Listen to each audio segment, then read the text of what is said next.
शाम की चाय को भरपूर तरीके से एंजॉय करना चाहते हैं तो ये नए और मुनफरिद अंदाज में बनने वाले मज़ेदार से स्नैक्स ज़रूर ट्राई करें जो बहुत ज़्यादा हेल्दी भी हैं। तो उम्मीद है आपको रेसिपी बहुत ही पसंद आएगी। बिस्मिल्लाहिर्रहमानिर्रहीम। बिस्मिल्लाहिर्रहमानिर्रहीम। अस्सलाम वालेकुम, मरहबा। फूड फनगामा में बहुत बहुत खुश आमदीद। फूड फनगामा है फ़न एंड टेस्ट का ख़जाना, जहां बनती है नई नई रेसिपीज़ आपके लिए रोज़ाना। बहुत ही मज़े के ये स्नैक्स बनाने के लिए सबसे पहले हमने शामिल किया है 2 कप गंदम का आटा, 1.5 चाय का चम्मच बेकिंग पाउडर और आधा चाय का चम्मच बेकिंग सोडा। अच्छे से इन तमाम चीज़ों को छान लेंगे और 3/4 कप दही शामिल करेंगे, 1 बड़ा चम्मच चीनी। अच्छे से इसको मिक्स कर लेंगे और 1 चाय का चम्मच नमक और 1 चाय का चम्मच चिली फ्लेक्स शामिल करेंगे। इससे बहुत ही अच्छा टेस्ट आएगा। नीम गर्म पानी को शामिल करते हुए एक नरम सा आटा गूंद लेंगे। 2 बड़े चम्मच ऑयल के शामिल करके इसे ढांक कर 15 मिनट के लिए रख देंगे। यहाँ पे हमने ले लिया है 2 चम्मच अनारदाना, 3 हरी मिर्चें और 1 इंच का अदरक का टुकड़ा। इनको हम ग्राइंडर जार में पीस लेंगे। थोड़ा सा पानी शामिल करेंगे और इस तरह से इन्हें हमने पीस लिया है। यहाँ पे हमने अब ले लिए हैं 2 आलू जो हाफ़ बॉयल हैं। 2 बड़े चम्मच ऑयल में शामिल करेंगे 4 लहसुन की कलियाँ बारीक कटी हुई, एक छोटा सा प्याज बारीक कटा हुआ शामिल करेंगे। 1 से 1.5 मिनट तक इन्हें हल्की आंच पे फ्राई करेंगे और फिर ये आलू शामिल कर देंगे। आलूओं को दम दे देंगे 5 से 7 मिनट का। 5-7 मिनट में आलू बहुत ही अच्छे से गल जाएंगे और अब हम इसमें शामिल करेंगे 1 चम्मच चिली फ्लेक्स, आधा चम्मच गरम मसाला, 1 चम्मच चाट मसाला, 1 बड़ा चम्मच धनिया पाउडर, आधा चम्मच ज़ीरा पाउडर, 1 बड़ा चम्मच मेथी को हाथों में अच्छे से क्रश करके शामिल करेंगे और फिर 1 चाय का चम्मच नमक शामिल करेंगे। अब ये चटनी हमने इसमें शामिल की है अनारदाने की और अच्छे से तमाम चीज़ों को यकदान कर लेंगे।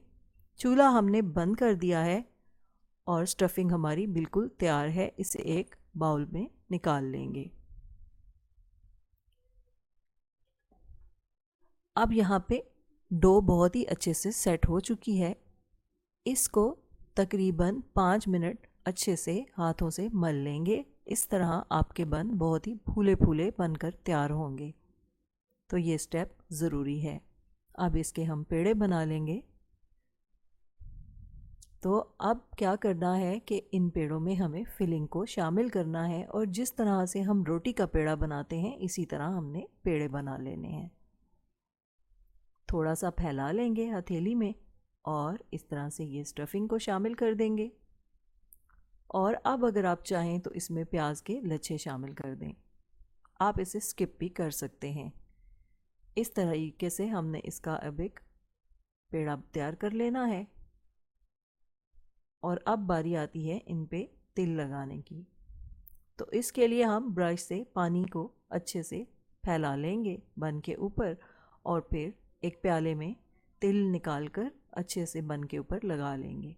तो इसी तरह तमाम बन्स हमने तैयार कर लिए हैं। तो बन को फ्राई करने के लिए ऑयल आपका बहुत ज़्यादा गर्म नहीं होना चाहिए। ऑयल को आपने मीडियम से लो की तरफ रखना है फ्लेम और इस तरह गर्म करना है ताकि आपका 5 से 7 मिनट में बन तैयार हो जाए। जब आपका बन थोड़ा सा जगह पकड़ेगा तो आपने इस तरह चम्मच के ऊपर रख के इसे रोल करना है। इसका फ़ायदा ये होगा कि बन गोल हो जाएगा और फूल जाएगा। आप चाहें तो इसे पैन में भी बना सकते हैं और एक ही टाइम में 4 से 5 बन पैन में शामिल करके आप अच्छे से उन्हें 5 से 7 मिनट तक फ्राई कर लें हल्की आंच पर। तो आपके बन बहुत ही ज़बरदस्त बनकर तैयार हो जाएंगे। इस अमल को करने से ये है कि आपके बन बिल्कुल फुटबॉल की तरह हो जाएंगे और ऊपर नीचे से बराबर फूल जाएंगे। तो ये ध्यान आपने रखना है कि इसका फ्लेम बहुत हाई नहीं करना और तकरीबन 5 से 7 मिनट देने हैं बन्स को ताकि अच्छे से अंदर तक बन पक जाएं। तो ये देखें बहुत ही मज़ेदार से हमारे ये बन तैयार हो गए हैं।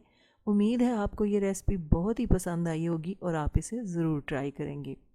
तो जब बनेंगे इस तरह के पकवान दिल पुकारेगा फ़बी आलाई रब्बी कुमा तुकज़्ज़िबान। हमारी दुआ है आप रहें खुश और शादमान। दुनिया के साथ आखिरत भी हो आपकी आसान, कभी ना आया आप पे कोई भी इम्तिहान, अल्लाह हो आपका मुहाफिज़ व निगहबान। फूड फनगामा इंशाल्लाह हाजिर होगा लेकर नई रेसिपी, नया उन्वान। फूड फनगामा की रेसिपीज़ को लाइक कीजिए, शेयर कीजिए और फूड फनगामा को सब्सक्राइब कीजिए। इजाज़त चाहते हैं, अल्लाह हाफिज़।